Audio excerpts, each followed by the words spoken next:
नमस्कार साथियों, आज के हम इस वीडियो में देखेंगे कि भारत सरकार के द्वारा 8वें पे कमीशन की जो गठित किया गया है, जो कि कल की खबर थी, उस पर आधारित क्या फिटमेंट में फैक्टर रहने वाला है, कितनी सैलरी कंप्लीट बनेगी, कितनी पेंशन बनेगी, इन सभी बिंदुओं पर हम डिटेल से चर्चा करेंगे। राज्य कर्मचारियों को कितना प्रॉफिट होता है, केंद्र कर्मचारियों को कितना है, कितना डीए, एचआरए, इन सब के बारे में डिटेल से चर्चा करेंगे। सबसे पहले इनको समझने के लिए आपको कुछ चीजें, फिटमेंट फैक्टर क्या होता है, इसको समझने के लिए थोड़ा सा 6 पे कमीशन और 7 पे कमीशन को कंप्लीटली समझना होगा कि किस तरह से इनका कैलकुलेशन किया जाता है।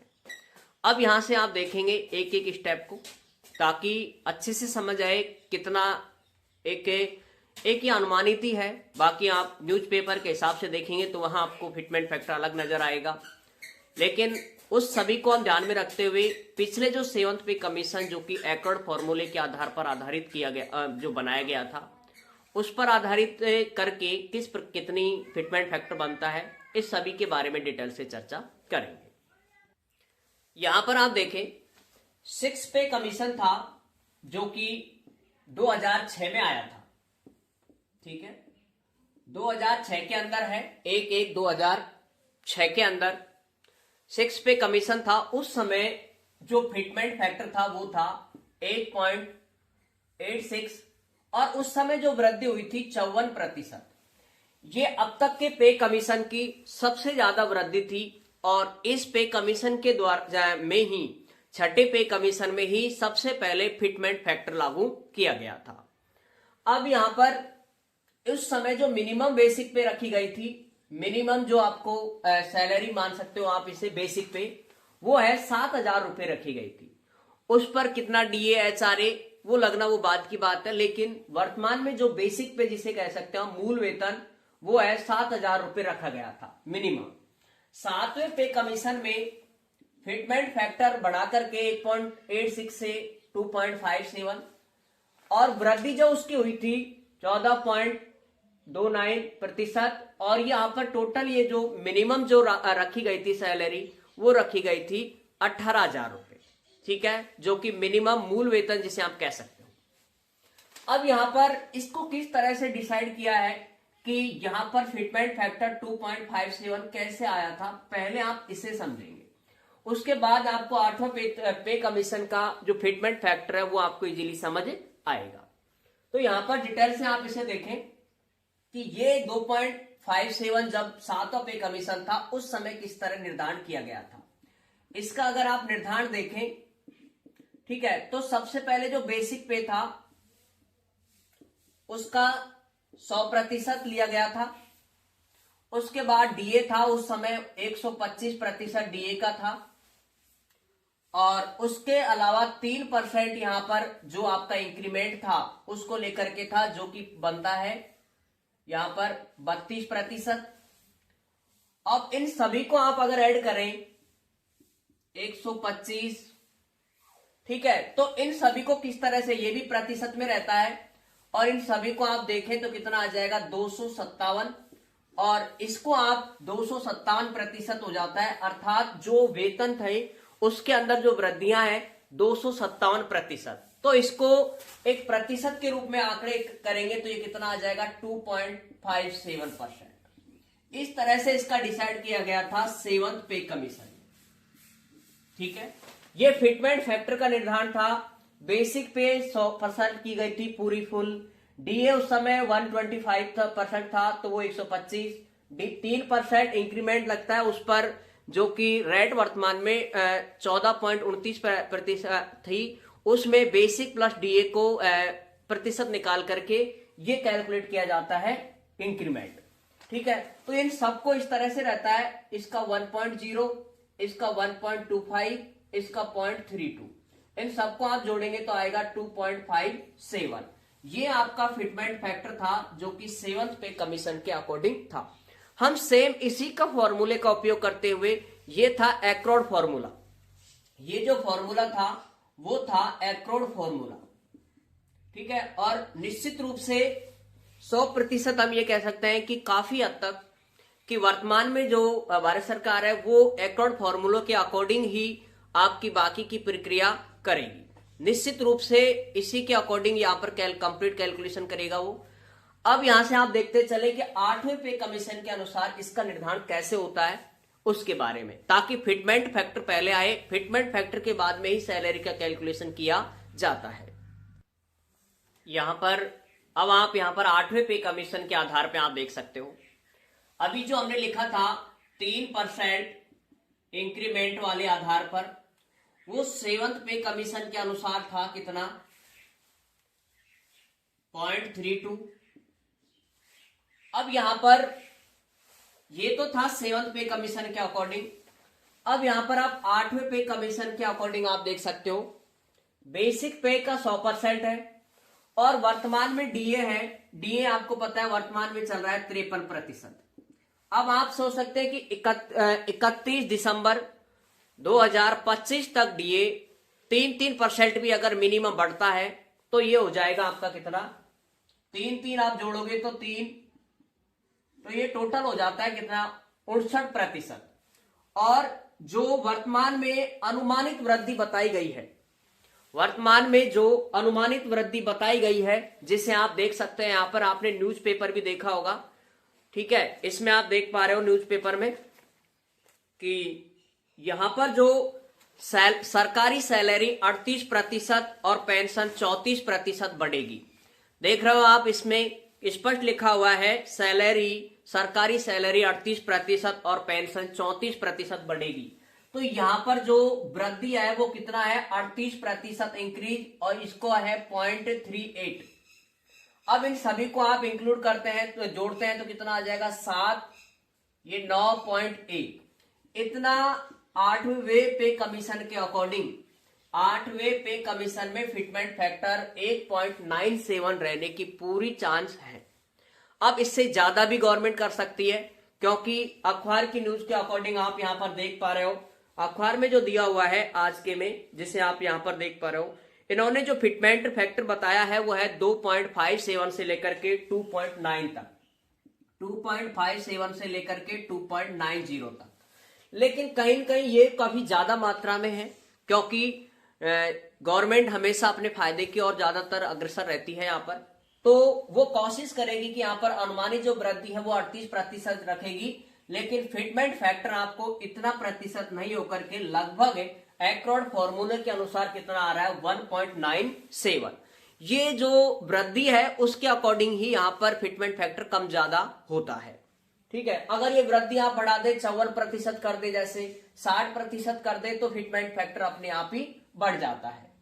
तो इस तरह से आप यहां पर फिटमेंट फैक्टर की जो है वो आप यहां पर देख सकते हैं, ठीक है साथियों। अब इसके बाद देखो सैलरी का क्या सिस्टम रहता है, वो आप यहां पर एक स्टेप टू स्टेप समझे।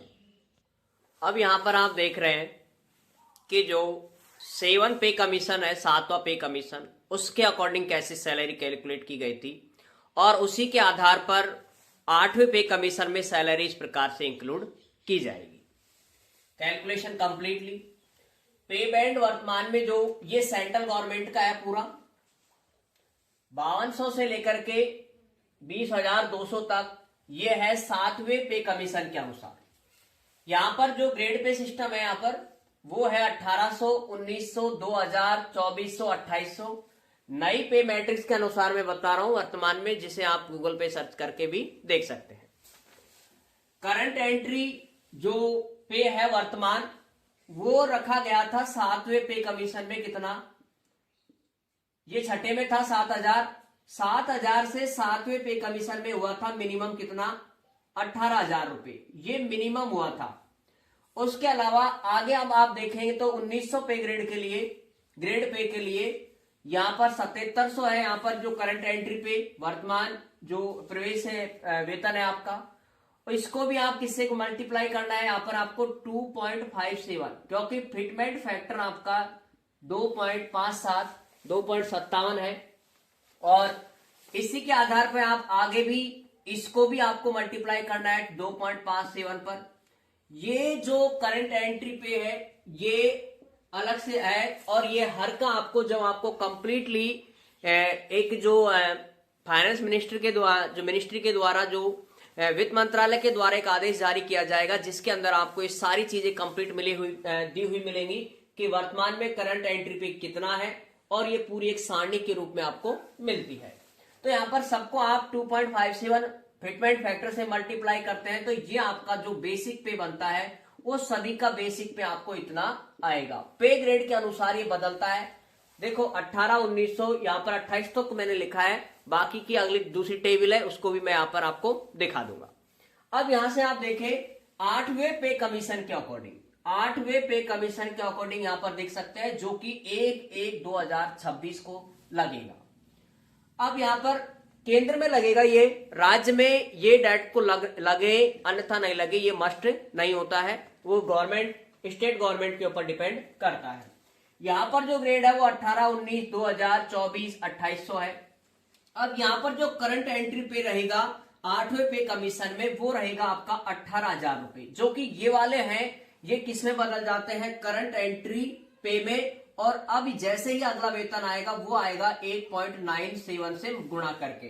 अभी हमने 8वें पे कमीशन में जो फिटमेंट फैक्टर देखा था वो था 1.97, 1.97 देखा था। उस सभी से आपको आपका बेसिक पे, जो भी वर्तमान में आपका बेसिक पे चल रहा है, जैसे किसी का जरूरी नहीं है कि वो पहले यहाँ पर 18,000 पे वर्क कर रहा था, अब उसकी जैसे जैसे समय के आधार पर उसकी जितने दिन हो गए उनको सैलरी, उनका इंक्रीमेंट लगता है, उसके बाद में जो उनका वर्तमान मूल वेतन है उसको आपको किससे मल्टीप्लाई करना होगा, 1.97 से।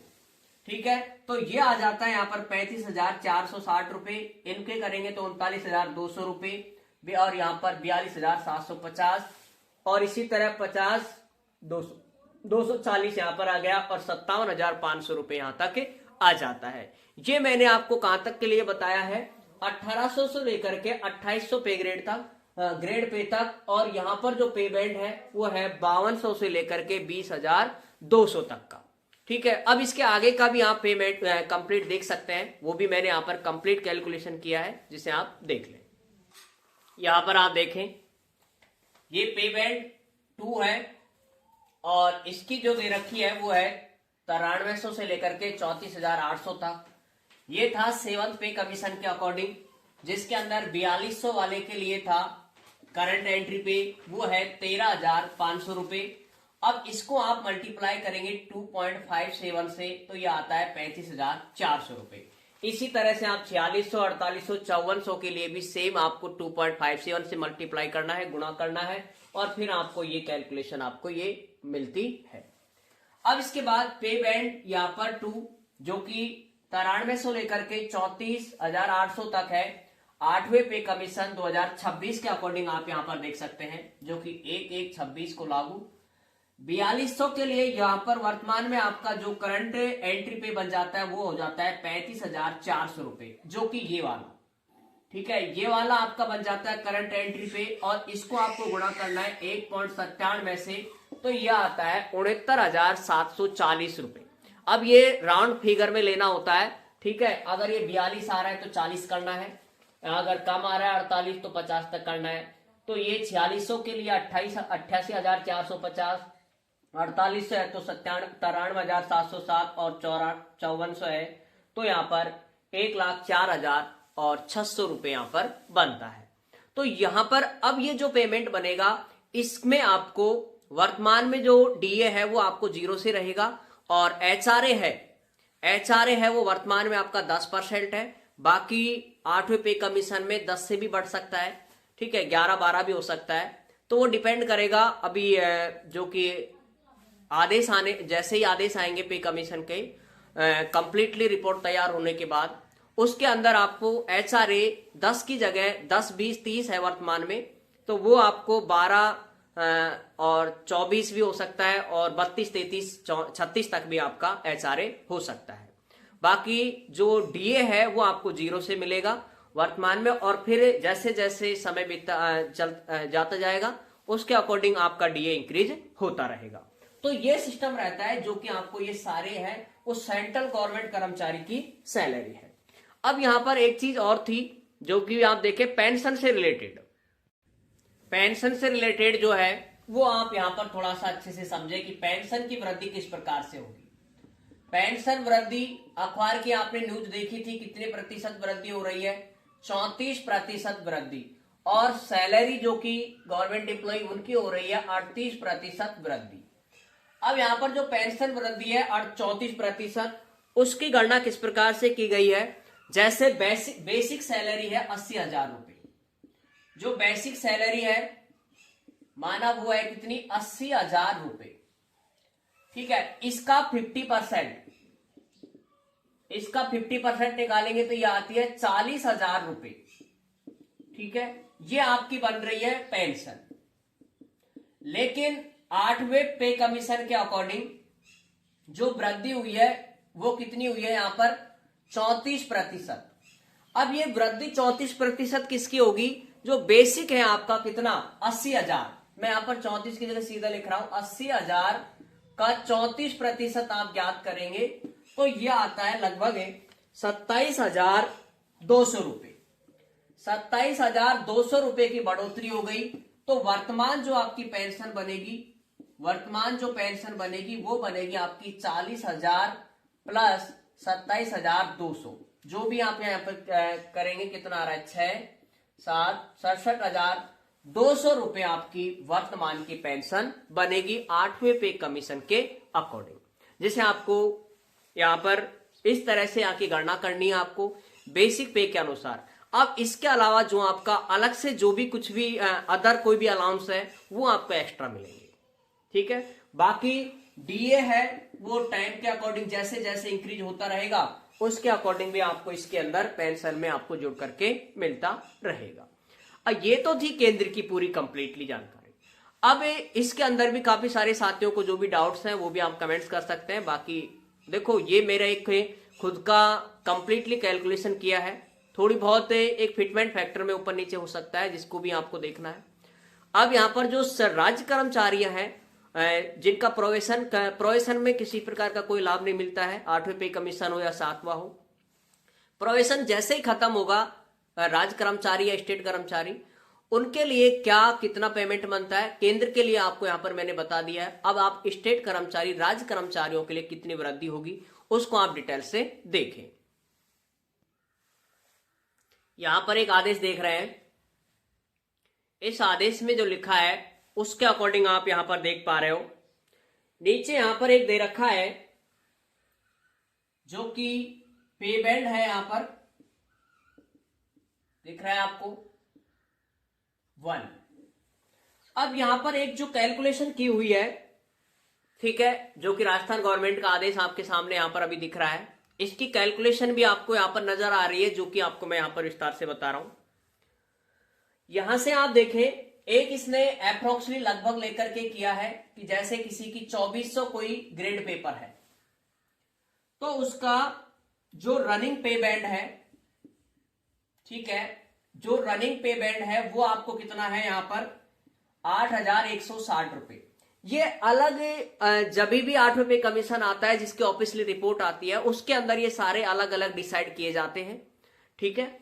अब यहां पर ये हो गया। अब इन दोनों को आप ऐड करोगे ग्रेड पे और इसको, तो यह आ जाता है आपका 10,560 रुपए, जो कि आपको दिख रहा होगा यहां पर 10,560 रुपए यहां पर लिखा हुआ है। और उसके बाद में जैसे 7वां पे कमीशन आया, जैसे ही 7वां सीपीसी आया उसमें आपको पता है फिटमेंट फैक्टर लग गया था 2.57। अब 2.57 से इसको गुणा करना है और जैसे आप गुणा करेंगे तो यह आता है 27,139, ठीक है। जैसे आप गुणा करते हैं 27,139 आता है। लेकिन यहां पर आपको जो भी लेना होता है नीचे लास्ट 7वें नंबर पे कॉलम पे आप देखेंगे कि रिवाइज पे इन पे मैट्रिक्स, आपको जो पुनर्निर्धारित किया जाता है रिवाइज्ड, ठीक है, ठीक है, और वो है इसको 27,139 की जगह 27,600 रुपए का यहां पर किया है, ठीक है। तो यहां पर इस तरह से आप यहां पर एक एक स्टेप टू स्टेप रिवाइज होता रहता है। अब यहां पर मैं कंप्लीटली आपको एक सारणी के रूप में यहां पर जो दे रखी है जिसे आप देख पा रहे होंगे, इस सारणी के आधार पे आपको ये है 7वें पे कमीशन की और 8वें पे कमीशन की किस प्रकार से बनती है उसके बारे में डिटेल से देखते हैं। अभी ये आदेश जो आपको इसलिए दिखाया जा रहा है ताकि आपको 7वें पे कमीशन पे राजस्थान गवर्नमेंट ने किस प्रकार से गणना की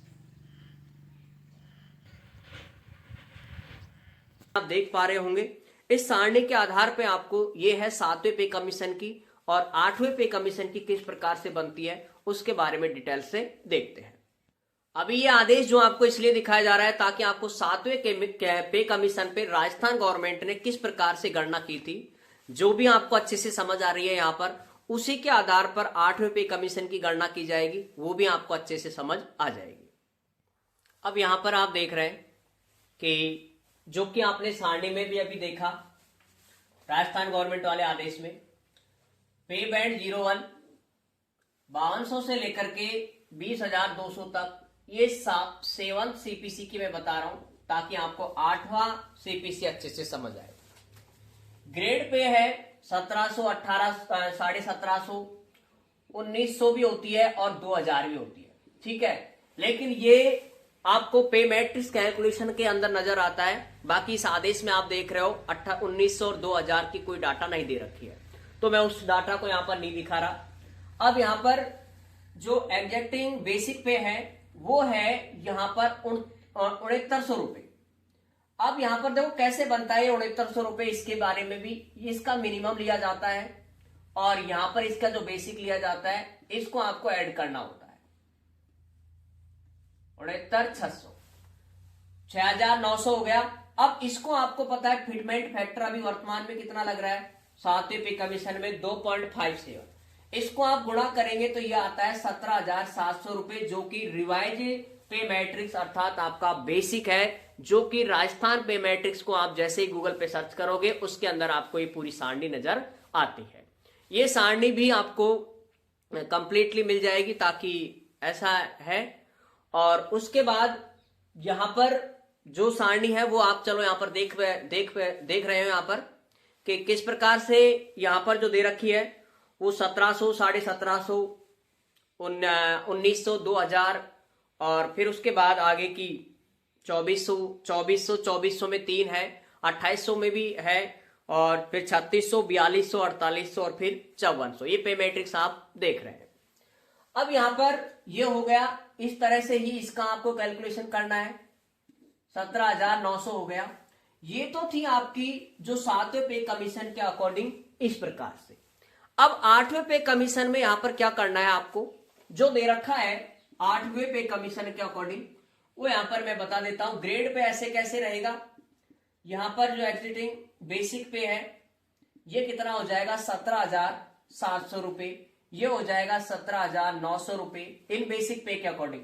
2400 के अकॉर्डिंग हो जाता है 21,500 रुपए और यहां पर है 22,400 रुपए, 26,300 रुपए, ठीक है।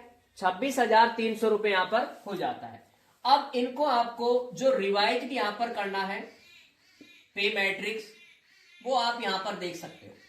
इसको गुणा करना है 8.97 से, क्योंकि फिटमेंट फैक्टर को आपको हमेशा इससे गुणा ही करना होगा, जो कि अभी आपने देख रहा है उस लिस्ट को आपने मैंने 7वें पे कमीशन को दिखाया है, सेम उसी प्रकार से आप इसको करेंगे।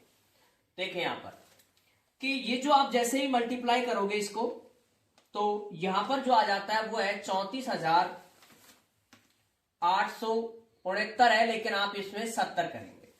अब इसमें आप यहां पर एक चीज देख पा रहे हो 34,870 है, इसको आप करेंगे तो यह आ जाता है 35,260, 63 आता है लेकिन 60 लिखें, 40,970, वैसे 900 के फिगर में रहेगा, ये 200 रहेगा, ये 800 रहेगा, ठीक है। और यहां पर यह आ जाता है 42,355, ठीक है। तो इस तरह से आप यहां पर इनको 355, यहां पर देखें 2400 डबल है, तो डबल के लिए अलग अलग है, यहां पर वो अलग अलग रहता है इसके अंदर। जैसे एक 9 में आता है, एक 9A में आता है, एक 9B में आता है, जो कि आपने जो अभी आदेश था उसके अंदर आपने कंप्लीट इसको देखा था। तो अब यहां से आप देखें, एक को आप समझ ले ताकि पूरा आपको समझ आ जाए अच्छे से। ये 34,870 रुपए यहां पर हो जाता है। इसी प्रकार इसको भी आप 1.97 से गुणा करेंगे तो 35,260 रुपए हो जाता है। इसी प्रकार से आगे तक आप करते चलेंगे। अब यहां पर जो third grade, second grade, first grade या वाइस प्रिंसिपल जो भी है, उनकी किस प्रकार से सैलरी यहां पर कैलकुलेट होती है वो भी यहां पर एक सारणी के रूप में आप देखें यहां पर जो कि स्टेट गवर्नमेंट कर्मचारी हैं, जो कि third grade, second grade, first grade, vice principal या फिर जो भी एसडीएम 5400 पे ग्रेड, जिस भी पे ग्रेड का है यहाँ पर ग्रेड पे, वो यहाँ पर आप देख सकते हैं 3600 है आपका, 4200 है, 4800 है। वैसे थर्ड ग्रेड, सेकंड, ये फर्स्ट है और ये वाइस प्रिंसिपल या फिर एसडीएम तक की। अब यहां से आप देखें लेवल L10 ये है, रिवाइज तो बेसिक पे था 7वें पे कमीशन के अकॉर्डिंग, जो कि आप पे मैट्रिक्स में भी देख पा रहे हो, 33,800, 37,800, 44,300 और यहाँ पर 53,100 रुपए, यहाँ पर आपको 53,100 रुपए यहाँ पर जो है बेसिक पे यहाँ पर है। अब ये तो थी 7वें पे कमीशन के अकॉर्डिंग, ठीक है। अब यहाँ पर 8वें पे कमीशन के अकॉर्डिंग आप यहाँ पर आप देख पा रहे हैं कि 3600 ये तो है ही है। जो आपका बेसिक पे है उनको आपको 1.97 से गुणा करना है, 1.97 से, वो यहाँ पर आ जाती है आपकी 66,580 रुपए, 74,460 रुपए, 87,270 रुपए और यहाँ पर जो आ जाती है 1,04,600 रुपए। ये फर्स्ट ग्रेड की यहाँ पर 87,270 रुपए। अब यहाँ पर डिपेंड करता है कि ये तो आपका स्थायीकरण होने के जस्ट बाद की सैलरी है, ठीक है। यहां पर ये तो स्थायीकरण के जस्ट बाद की यहां पर आपको सैलरी देखने को मिलेगी ये तो। अब इसके बाद हर जुलाई के माह में आपका इंक्रीमेंट लगता है 3%, तो वो आपका ये बेसिक पे आपका ये बन जाता है उस समय, और इस बेसिक पे का आपको जो 3% बनेगा उसके आधार पे आपके आगे की सैलरी इंक्लूड होगी। अब यदि किसी साथी का बेसिक पे वर्तमान में, ठीक है, ये आप एक बार देख लो, फिर उसके बाद मैं आगे की डिटेल्स बता रहा हूं। अब यहां पर यदि किसी साथी का बेसिक पे 40,100 हो जाता है तो इसको आपको 1.97 से मल्टीप्लाई करना है और जो भी है लगभग 80 79 के एवरेज में आ जाएगा। तो इस प्रकार से जो भी आपका बेसिक दे रखा है राजस्थान गवर्नमेंट एम्प्लॉय का, उसको आपको एक फिटमेंट फैक्टर से मल्टीप्लाई करना है। जो भी फिटमेंट फैक्टर दे रखा है 1.97 है, ये एक एक्यूरेट फॉर्मूले के अकॉर्डिंग मैंने बताया है। बाकी गवर्नमेंट थोड़ा सा इसको इंक्रीज भी कर सकती है, 2.757 तक भी इसको कर सकती है आज की न्यूज के अकॉर्डिंग, ठीक है। अखबारों ने जो भी न्यूज है उसके अकॉर्डिंग आपने देखा है कि 2.57 से लेकर के 2.90 तक के लिए बताया है, जबकि एक्यूरेट फॉर्मूला इतना नहीं है, उसके अकॉर्डिंग तो मात्र 8.97 होगा। और जिसके अंदर बेसिक पे में अब आप समझ सकते हो जो वैसे भी बनती है, तो लगभग अगर आप बेसिक पे जैसे 33,800 है, इसका वर्तमान में 53% डीए है, जो कि 2025 में लगभग कितना हो जाएगा 59%, ठीक है। और साथ में 33,800 का अगर आप निकालें 10% आपका एचआरए हो जाएगा, ठीक है, 10% आपका एचआरए हो जाएगा। इन दोनों को आप मिलाकर के काम करेंगे तो लगभग मैं मानता हूं थोड़ा बहुत ज्यादा नहीं तो 9 से 10,000 रुपए का अंतर आपको देखने को मिलता है थर्ड ग्रेड में, 10 से 12,000 का अंतर मिलता है सेकंड ग्रेड में, और फर्स्ट ग्रेड में अंतर मिलता है 13 से 14 या 15,000 रुपए तक का अंतर आपको देखने को मिल जाएगा। तो अप्रोक्सली ये कह सकते हो कि पूरी सैलरी में लगभग 10 से 12,000 रुपए का अंतर आपको, 10 से 12, और ग्रेड पे के अकॉर्डिंग उनके अकॉर्डिंग जितनी उनकी सैलरी बनती है उसके अकॉर्डिंग उनको प्रॉफिट मिलेगा। तो ये रहा है 8वें पे कमीशन के अकॉर्डिंग कंप्लीटली कैलकुलेशन, जिसको आपको मैंने कोशिश की है पूरी अच्छे से समझाने की। फिर भी यदि किसी साथी को अपनी बेसिक पे में, पेंशन में इनमें दिक्कत है तो आप मुझे कमेंट्स कर सकते हैं, ताकि वो भी कैलकुलेशन करके आपको बताई जाए। ठीक है साथियों, जय हिंद, जय भारत।